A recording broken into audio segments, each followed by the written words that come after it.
Good afternoon, everybody. One topic of increasing interest lately is the area of talented visas, so EB-1A and IW-01. And recently, CBS News, based here in the US, came out with a very interesting article where they did a very in-depth research onto this whole industry and all the consultants and middlemen that are now appearing in various places, various platforms, Facebook, WhatsApp, whatnot, offering services to help clients improve their case.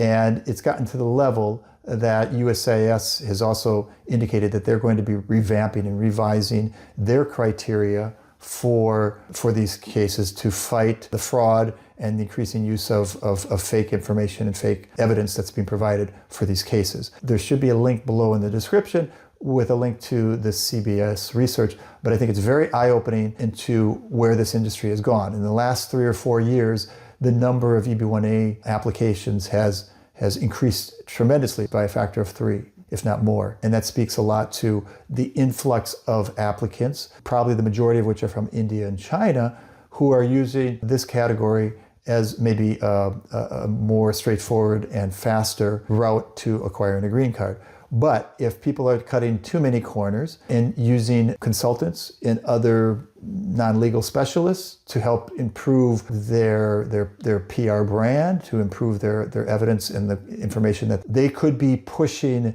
the envelope and creating bigger problems for themselves. And as was indicated in this study, and something we always tell our clients you need to be careful about, is if there's a finding of fraud, that if they reopen the case and they find that this was fake evidence, they will not only rescind or take back the EB-1A approval, they can also cancel any other visas you might have. And on top of that, they can put you on a blacklist, preventing you from even entering the US for 3 years, 5 years, 10 years down the road. So that last consequence, I think, is the most serious and the one that should get most people worried about this. That, okay, maybe you lose money, your EB-1A approval gets, denied. But what's even, I think, should be more scary for these people who take these risks is that they eventually could get in the blacklist and not come back to the US at all.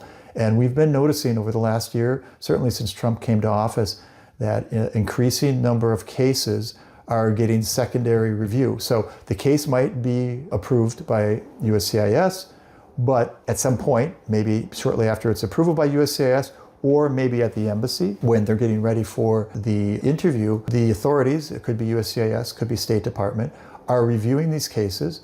They're reviewing the evidence with a more strict eye and more close evaluation.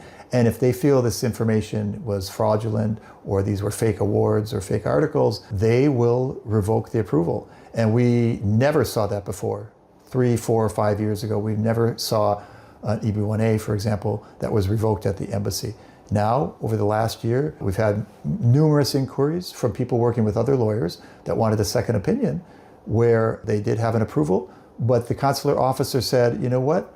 Not only are we denying you your visa, but we're going to request a revocation of the approval because we think there's a lot of fake evidence in here, and it possibly could lead to a ban on traveling to the US in general. So this is something to keep in mind. We, fortunately, none of our clients have had any problems with this.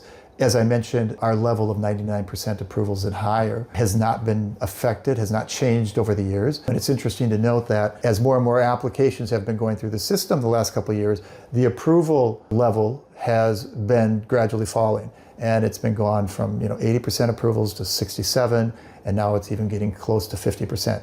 That's extremely low. You're saying 1 in 2 EB-1A applications recently is getting denied. So that clearly speaks to the quality of the cases being filed, and it speaks to clearly inadequate evidence or fraudulent evidence that's being put together for these clients. Like I said, for our clients, we have maintained our high standards that we've always had, and like I said, more than 99% of our EB-1 cases are getting approved. So food for thought, and if you're considering EB-1A or other similar talented visa, please reach out to us to get our unvarnished opinion as to how effectively, safely prepare a good EB-1A case, and make sure you're not going to be on the CBS News as a case study about what not to do when preparing a petition for EB-1A or similar talent visa.